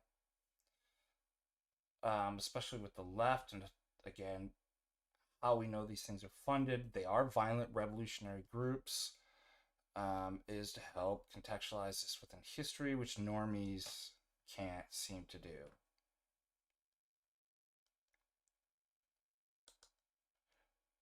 All right, moving back. Or natively through YouTube. The apex of the system is the Bank for National Settlements. It's a private bank owned and controlled by the world's central banks, and they are themselves private corporations. So anyone telling you that the Federal Reserve and these entities are public government banks is false. That's not true. Each central bank is in the hands of men like Montague Norman of the Bank of England, Benjamin Strong of the New York Federal Reserve, Charles Rist of the Bank of France, Hjalmar Schacht of the Reichsbank, and then of course they all collate in the Bank for International Settlements, the central bank of central banks, and this international settlement mechanism at this time based on gold flows. But again, the problem is that even though it's based on gold, the elites control the gold, and so they can then dump gold on the market to bring the price down, or they can, again, manipulate it in another way if they need to. So just even the gold standard is still fairly easily manipulated and didn't keep things together when the dominant ideology throughout this time period was Keynesianism, which is all about war, inflation, and against saving. And although he doesn't really advocate for any specific view or monetary policy, he's really just describing how it was going down, right? So remember, this is basically a book written for people in the establishment to understand the big picture. Reportedly, I don't know if this has been proven, but reportedly this book was given out to CIA section chiefs during the Cold War to help them to understand the bigger game plan. Why might we at times fund or support leftist socialist movements, right? This book is intended to help explain that. It's not only about that, it's about many, many things. It's an entire history of the 20th century from the Western Atlanticist power bloc's elites, right? Fiat debt and war. Even Quigley can realize these go together on page 328. So you understand, like when I come to the table with something like BTC and I talk about BTC, and again, I'm not a registered financial advisor, so I can't tell you what to do with your money. You understand that, like, I read this book in its entirety 10 years ago, and that helped me prepare to be able to understand the value proposition behind Bitcoin in 2017, right? And I should have seen it earlier because I read this book before 2017, but I didn't understand yet what Bitcoin was. But all these principles within the first 300-400 pages of Tragic Hope, all about the monetary policy, the monetary system of the BIS, this international Bretton Woods dollar-based fiat system. It's not fiat at the time Bretton Woods, it's gold, but it ends up being fiat by design. Because, of course it would, because they're all Keynesian. So then he talks about the 1920s boom. Remember that there's the boom bust. So what we start to get is depression and boom cycles. And this ends up being called the boom bust cycle. And I'm not an economist. I don't spend a whole lot of time doing economic theory and all this kind of stuff.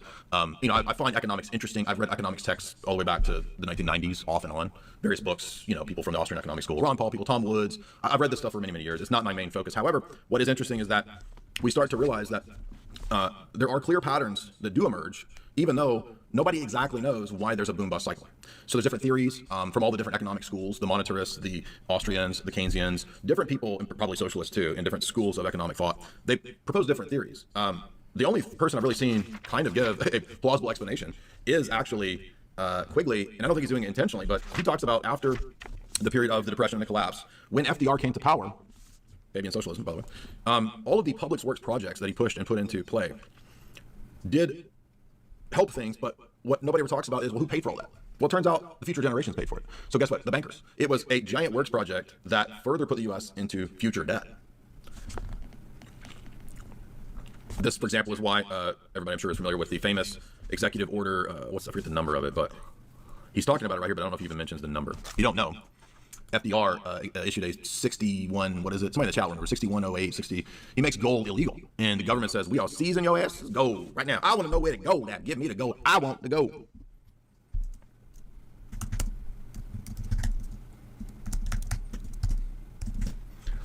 $6102, excuse me. Illegal for you to have gold. So the banking elites bankrupt the country through Keynesian intentional scam economics.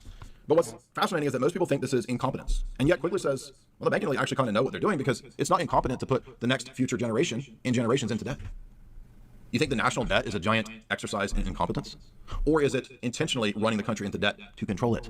Now, what happens when a country goes bankrupt nowadays? You know, they have to ask who? The IMF for a bailout. Do you think that's accidental and it's just everybody being incompetent? Now, in the case of some of the nation states out there, they may be run by incompetent individuals, sure. But why do you think, for example, it's illegal to have a gold standard? Did you know that? If you want to be in the BIS IMF system, did you know they don't allow you to have a gold standard? Because they couldn't control you as well. Duh. Why do you think the IMF and the BIS don't want El Salvador on a Bitcoin standard? Exactly. This is not that hard. It's a control structure that's very intelligently organized. There's a layer of the dum-dums that all the public looks at and thinks, well, the incompetent the boobs in Washington. But the boobs in Washington didn't set up the system. This was set up 100 plus years ago. I just don't understand. And it was set up by very smart, cunning banking elite. So whether you're libertarian, conservative, liberal, I mean, they're all just normie. I mean, they really just think it's just politics. That it only goes up to, it's just the government. Well, this not gonna be, governments are idiots. Like, they obviously can't be. I mean, and yet they won't read any of this stuff or even look up. Who knew how to manipulate a boom-bust cycle. And that is what Quigley all but says, that you can do a two-step where you have a period of economic boom, it's not the perhaps even fostered by vast debt that puts the future generations into debt. And then you contract and you expand and contract the money supply to try to manipulate and control these boom-bust cycles. And not only can you make money on the boom-bust cycle, the market cycles, but you can also put the future generations into debt. It's very nefarious.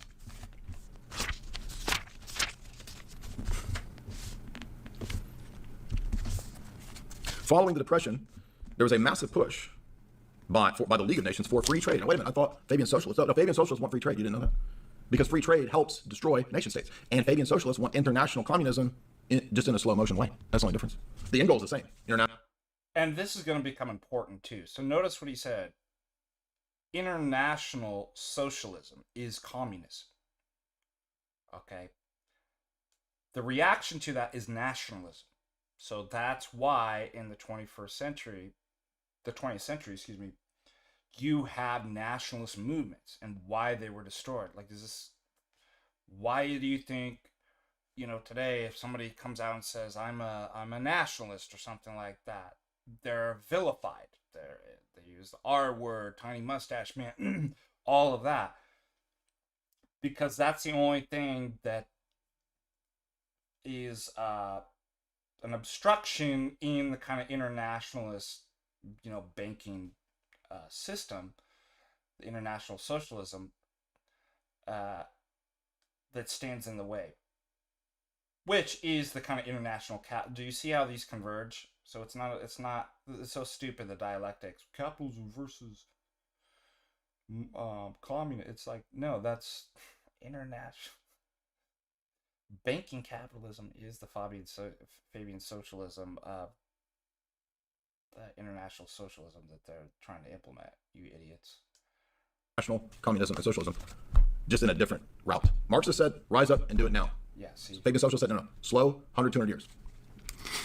Well, at the time of the great powers, at this period, when you have monetary problems and collapses, 1933 to 1947, this is really setting the stage for World War II, we get models that the great powers have for continental blocks. In other words, these world power is going to be controlled in the near future by whoever can restructure and control the continental blocks. This is discussed on pages 364 and 365 with Quigley. And the allies and the Axis powers end up with competing models. So when sometimes people talk about, a tiny mustache man had his plan for the world order, that's correct, and that's referring to differing models of continental blocks. The Axis approach favored things like hierarchy, structure, and tradition, Whereas the Western powers, the Allies, favored the liberal structure, liberalization, liberal powers, and so forth. This is discussed explicitly on page 365. Everybody, I mean, like, if you have the book, just look, it's right there. So, a lot of times World War II is cashed out as, it's the free West versus the tyrannical Axis powers. However, in reality, both the Axis and Allied powers are looking for competing global models. You see, that's the key point here. Good point. Yeah. So really, the battle at this period is a battle between two models of internationalism. One with the axis of a kind of top-down actual FASCIST versus the Western model, which was a liberal, Enlightenment, neoliberal, negative rights approach, right? And that actually does fit with Fabian socialism. So you could really say that people talk about, the 20th century is a battle between capitalism and communist fascism. Really, it's a battle of Fabian socialist Keynesian economics and then the Axis powers model of a different structure for world order. And you're correct, actually three models, right? You could talk about three models. You could talk about the democratic capitalist order. You could talk about a kind of socialist order, communist Marxism, socialism, Fabian socialism, and a kind of FASCIST model. Those are kind of the three models. And obviously the third position didn't win out. Exactly where we are right now, it's difficult to determine because it looks like it's a battle between a kind of democratic capitalism and a kind of Fabian socialism. And those two things even might sort of meld into some hellhole. Who knows? It's difficult to say exactly where we're going, although we do know where they plan to go. So what book are we covering? Tragedy and Hope by Carol Quigg.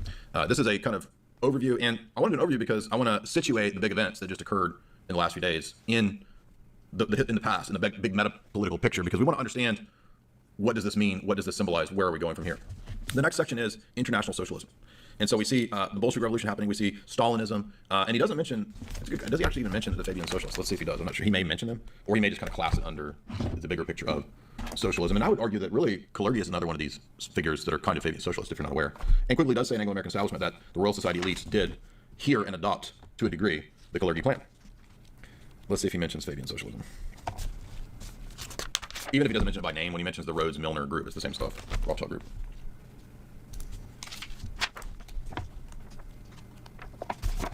And the Ratiu book, by the way, is a necessary appendix to these books, right? That's why it helps fill in a lot of the blanks since 1966, right? Because Tragedy and Hope comes out in 1966.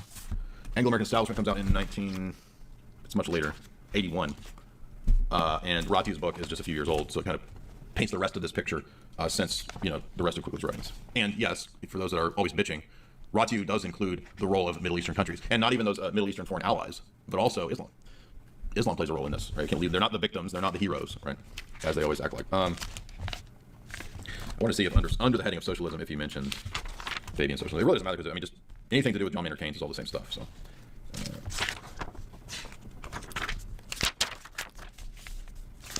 And it's a massive ass index. It's taking me forever just to find socialism as a heading. He just mentions the First International, Second International, so he doesn't mention it explicitly. Socialism is a reaction to laissez-faire Enlightenment democratic ideas, but it's not a reaction in the sense of an attempt to move into something conservative or right-wing. People misunderstand when they hear that, or they think of communism as this, as it necessarily leftist. And it's true that when Marx started out, he tried to appeal to and work with what are called liberal magazines. But in reality, as we get into the Cold War, when we get to the period of the NKVD and Stalinism, Sovietism is anti-liberal, meaning that it's opposed, and Marx was too in certain ways. For example, some things he liked, like Marx was pro-free trade. People don't know that, but he thought that would further the revolution. In other areas, he was socially liberal because that would whatever furthers the revolution, right? But when it comes to what we know of as Enlightenment liberalism, which is laissez-faire economics, which is Ricardo, Adam Smith, John Locke, that kind of stuff, Immanuel Kant, Enlightenment liberal economic theory is what Marxism sets itself against. So it's in a dialectical opposition with that economic theory, and thus it can be it can have a right-wing version, fascism, or a left-wing version, socialism, Marxism, because you can have an opposition to international liberal capital in two different ways. Originally, though, Marxism and socialism were allied with anarcho-syndicalism, and this is, who's that guy? Marx used to be buddies with him, and then Marx suddenly hated him and started making fun of him. And by the way, he talks about dialectics, right? And Marx utilizes the dialectics against Enlightenment liberalism, he thinks, to push the eventual success of Marxism. And this is why you hear me talking about dialectics, right? It's on page 378, clear as day. I don't know, people think I just make all this stuff up, or I have no idea what I'm talking about. Just say words, they don't have any meaning. Literally, that's what people say in the comments. Who was the famous anarcho-syndicalist that Marx was buddies with, and then they parted ways? I know somebody in the chat will remember. He's like, yes, I think he's a Russian guy. It's not Proudhon, it's Bakunin? Is it Bakunin? I think it's Bakunin.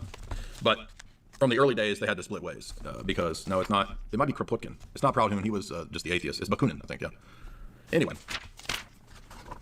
What Quigley doesn't, I don't recall if he actually goes too deep into it. I don't think Quigley's aware of the Western elite funding Trotsky and Lenin. I don't recall Quigley talking about that, but eventually that is verified and vindicated in Anthony Sutton. And for those that doubt it, did you know that Zbigniew Brzezinski quotes Anthony Sutton on that very point? Yes, that's correct. In Between Two Ages, Brzezinski even cites Anthony Sutton. A lot of this is the inner structure of the Cheka and the Soviet party. I'm not going to spend a lot of time on that. It's interesting. It's definitely cool for like a Cold War analysis. But yes, they gave Trotsky and Lenin trains and full of gold and money, absolutely. And by the way, Woodrow Wilson was a big aider and supporter of all that. So.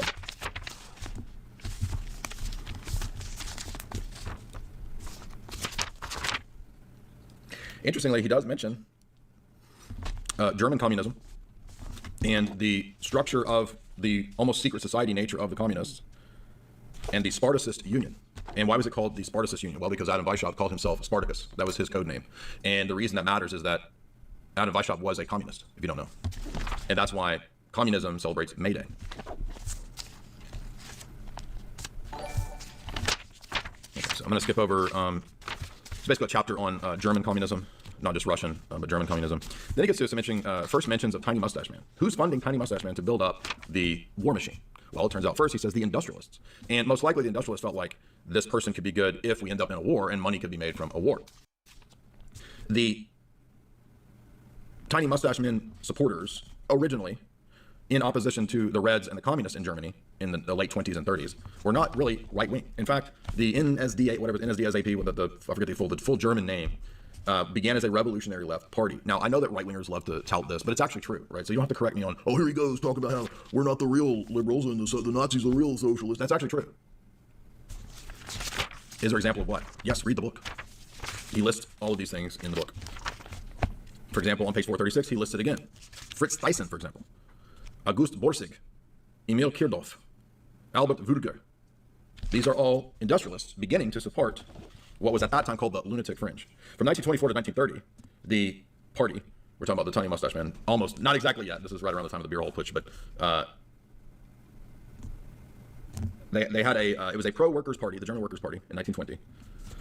The party's platform was pan-Germanism, German international equality, abrogating the Treaty of Versailles, the Lebensraum program of the living space for Germans, including colonies. German citizenship is based on strict blood-only rules and laws. No naturalization, no immigration. All other people groups should be deported, removed, etc. All unearned incomes to be abolished, which I guess that means like welfare. I'm not exactly sure. I guess that means welfare. The state control of all monopolies. That's an interesting one, and that might be why some of the industrialists supported this. Right now, it's possible that industrialists believed in this party line, but it's also possible that some of the industrialists supported a position where, well, I'm going to vote for the guys that are going to take over these things because I can pay for play, right? Hillary Clinton didn't invent pay to play. Okay. State controls of all companies deemed monopolies, impose an excess profit tax on corporations to have corporate communism of large department stores. I don't know what that means unless perhaps they saw that as a way to undermine Jewish department stores. I'm not sure what that means. To communalize department stores. Encourage small business with the allotment of government contracts. Take agricultural land to provide old age pensions. Punish war profiteers and usury with death. And ensure that press, education, culture, and religion conform to the ideals of the German race. So you'll notice it's not Catholicism that they put there. It's the ideals of the German race, which could be, I don't know, Teutonic paganism. It's not exactly clear what that is. That's the 1920 party line. And the corporations supporting this are listed as Carl Bechstein, the piano company, August Borsig, the Berlin car company, Emil Kirchhoff, the Westphalian coal syndicate, Fritz Thyssen, the steel company, Albert Würger, the German iron and steel company. And so that's where we get the rise of Tiny Mustache Man. All right. That's a good place to kind of end now. We can pick this up later, but I do have to depart, so I want to see if there's any super chats, any questions. All this to show, like, obviously it's a lot more nuanced than what the normies say, and to kind of give some context of how things are funded, etc. So hopefully that was educational.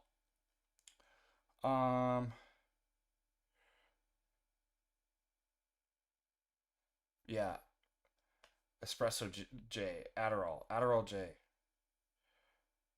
It really does help to speed it up though. Like you can go through a lot more material, can't you? Who would have thought? You can listen to it faster. So thank you guys so much for your support. Those of you who joined morning prayers, anything before we leave, any depart.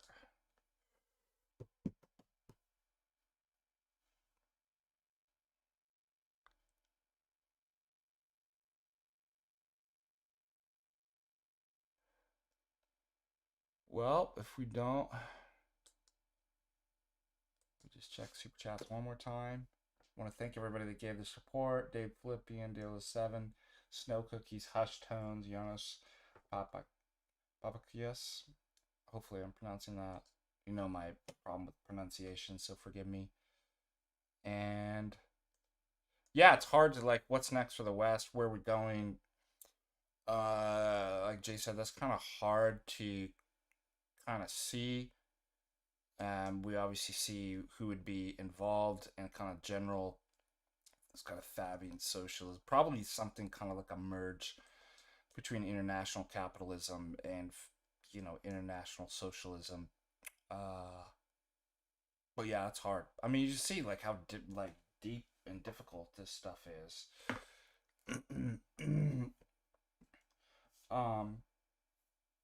Yeah, none of this stuff's perfect to like, stuff backfires, so all right, well that is all. God bless you guys. Thank you so much for tuning in. Again, my spiritual advice is, obviously keep everything in prayer, keep a level, clear head during these times. And hold on a second.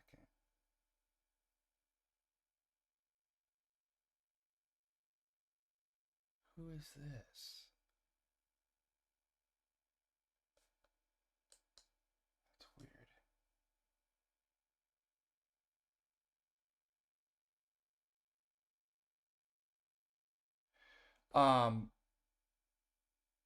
Don't engage. Don't argue. I mean, obviously there's a type of demonic possession. You're not going to convince the other side. We're beyond. You can pray for your enemies. We do in the morning prayers. We're beyond political discourse. So resist the temptation. Don't make the mistake that I did yesterday, where I didn't respond to the person. I just made a comment that I shouldn't have done. Where I just pointed out to somebody, this is why you don't engage with. And then that elicited a response that gave a temptation to drag me into the conversation and try to I'll just present the argument, walk through all this stuff and refute his whole Cato Institute statistics. And I knew I made a mistake and I deleted it. I'm like, I shouldn't have said that. I shouldn't have even pointed out. We all know, anybody that has eyes or ears knows that there's nothing you can say to. So why did I have to say that? So I deleted it. So let that be a lesson learned. Like, don't do it. Don't engage, and keep, especially during these times, a watchful heart and a guard over your mouth and heart, a door over your lips, and keep cool. We're in a spiritual battle here, and so that's my spiritual advice. Is just don't engage, don't fight. Like, it'll drag you down, it'll bring a demon right into your house. And so may we all continue to pray for each other, and may the Lord bless you and keep you, and let his grace shine upon you and preserve you in these difficult days and times as we go forward. Until next time, God bless.